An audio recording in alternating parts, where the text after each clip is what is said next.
Hello BookTube. This is my first ever video. I'm so excited. I have been wanting to make a BookTube account for so long. I've been on BookTok, I've been on Bookstagram, all the things, but I haven't tapped in to YouTube yet. So for my first video, I thought the BookTube newbie tag is the best possible idea to start. I'm super excited. I hope this sticks. I'm gonna try my best to make BookTube stick for me. Hopefully you like the tag. The first question is, why did you start this channel? I kind of said it before, but I've been on BookTok for a really long time, like since 2021 or 2022, and I really love it. I feel like I've met so many people through BookTok, and everyone that I have met on BookTok says that BookTube is like such a great space. I've heard from so many different people that the community on BookTube is like honestly nicer than the community on TikTok. Not that the community I've built on TikTok is like bad, but you know, the algorithm just spits out your video to anybody, and on BookTube, from what I've heard, it's more you attract the people that want to watch you, and then if people don't want to watch you, then they don't have to. So I do like that. I'm also no stranger to YouTube. I had a YouTube account that I was actively posting on when I was 10 years old. Okay, I made Webkinz videos. It was called KinzTube. Oh yeah, woohoo! Hey, let's slide down this! Don't know if there's any fellow KinzTubers out there. Like, I've never really met one ever. I was also on LPS Tube for a little bit, had some videos on there.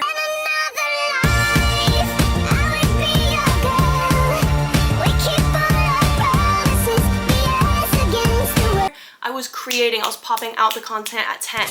And then I've taken a long hiatus from YouTube. I feel like it's time I return. So I'm very excited to do that now, but you know, instead of Webkinz and little pet shops, it'll be about books. Question 2. What are some unique things you can bring to BookTube? I struggle with this question.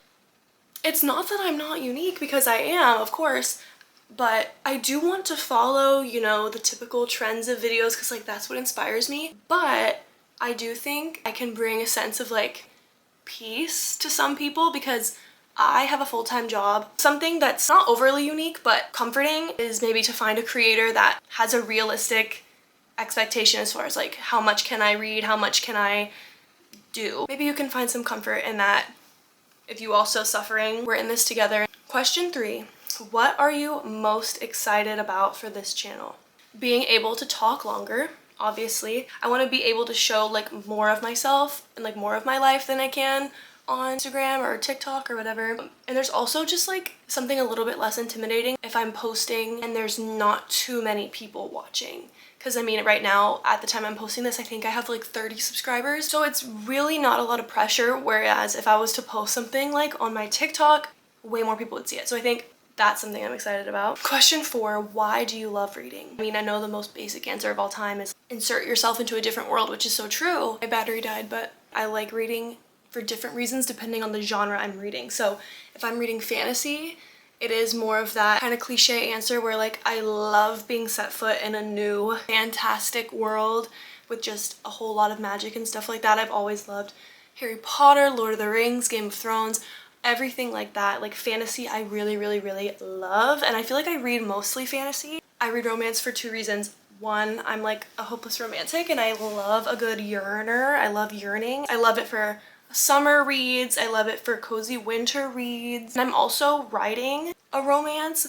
kind of just as a fun passion project. So a lot of times when I read romance, I'm kind of reading it in like a studious mindset. And I am also super into historical fiction, which is funny because I've always hated history, like hated history. I think The Nightingale was my first like historical fiction that I read, and then I read like every other Kristen Hanna book, and then recently I've read a few other historical fictions. I really like actually starting to learn history as an adult, and I do it through historical fiction because I like the story that comes with it. So number 5, what book series got you into reading?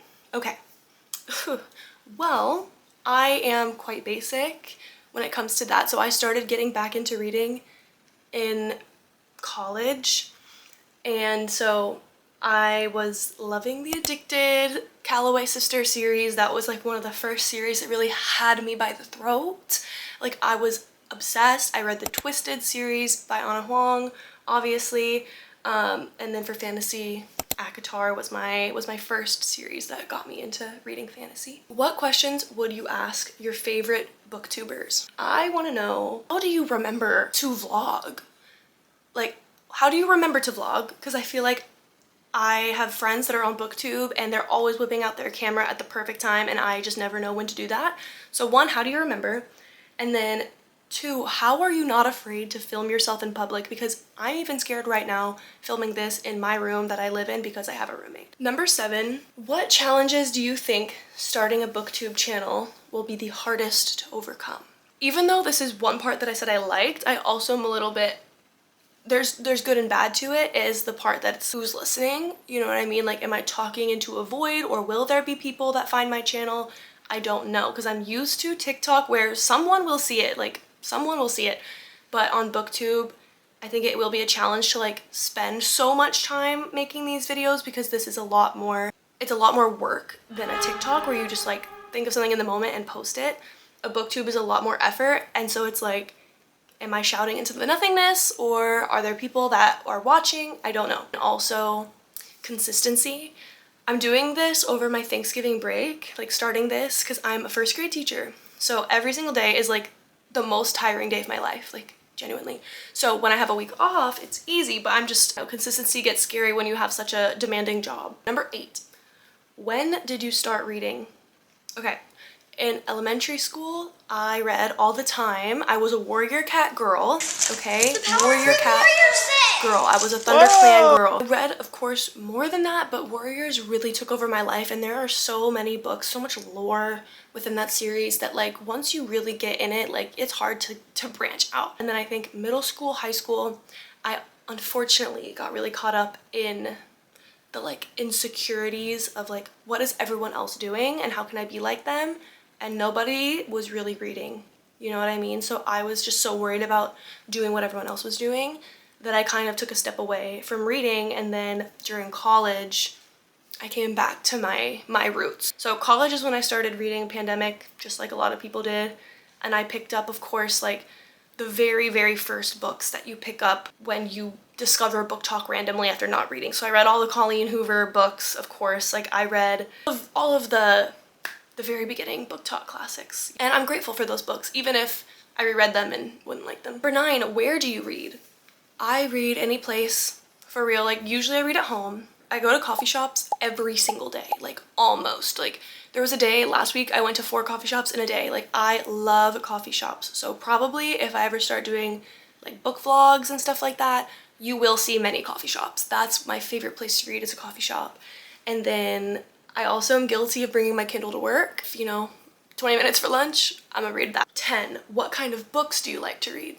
I kind of answered this earlier, but I think the books I read the most are fantasy, with romance in them. I don't really often read a book where there's fantasy and no romance. Although I just read The Night and the Moth by Rachel Gillig like a few months ago, and I know there was romance in that one. I honestly wasn't concerned with it. I just liked the fantasy. So there's exceptions, but mostly fantasy, romance, and then I would say romance is my second, and historical fiction, women's fiction, that's like my third most read genre, I'd say. And the last question is, what does your book collection look like?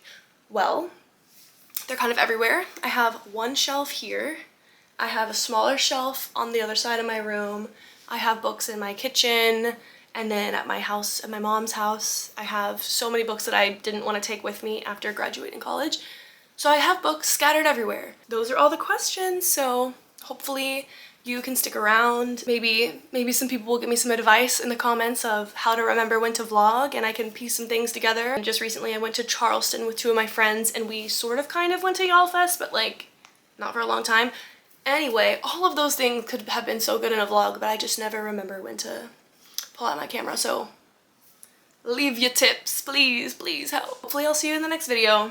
I think I want to do the 10 before the end, but it's December, so I'm not reading 10 books. I'm not reading 10 books in a month.